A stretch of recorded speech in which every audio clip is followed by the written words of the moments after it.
At our focus, the polls opened in Russia's Far East for the first of the 3 days of voting in a presidential election set to prolong President Vladimir Putin's rule by 6 more years.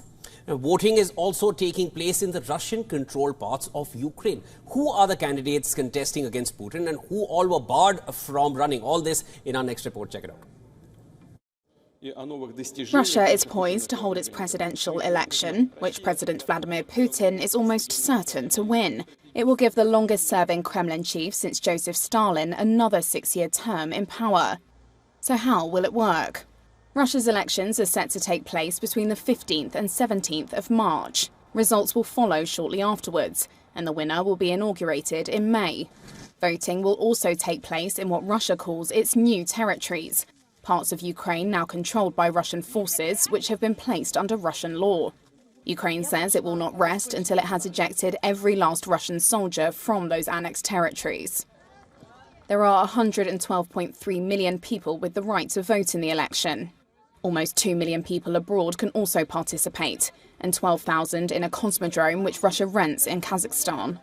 Around 70 to 80 million people usually cast ballots. Turnout in 2018 was 67.5%.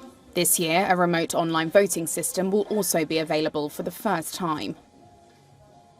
Putin is running against communist Nikolai Kharitonov, Leonid Slutsky, leader of the Nationalist Liberal Democratic Party, and Vladislav Davonkov of the New People Party. Boris Nadezhdin, an anti-war candidate, was barred from running, as was Ekaterina Duntsova, a former TV journalist.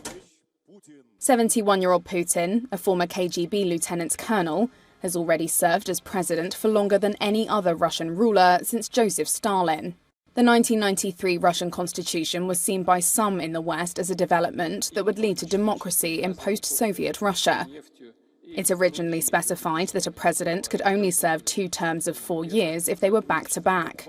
But amendments in 2008 extended the presidential term to 6 years.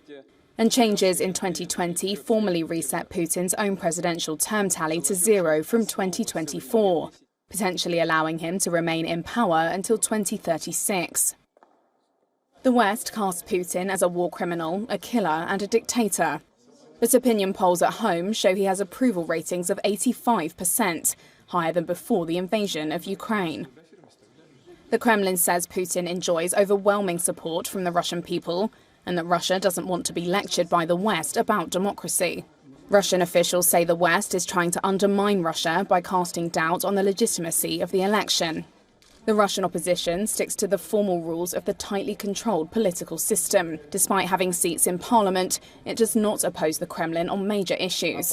Putin's opponents, many of whom are in jail or have fled abroad, have been predicting since 1999 that turmoil will one day bring down the system over which he presides. The Organisation for Security and Cooperation in Europe's Office for Democratic Institutions and Human Rights said in January Russia had not invited OSCE observers to the election, calling the decision deeply regrettable. In 2018, the ODIHR said there were intense efforts to promote turnout and that citizens voted in significant numbers, but added that, quote, restrictions on the fundamental freedoms of assembly, association and expression, as well as on candidate registration, have limited the space for political engagement and resulted in a lack of genuine competition.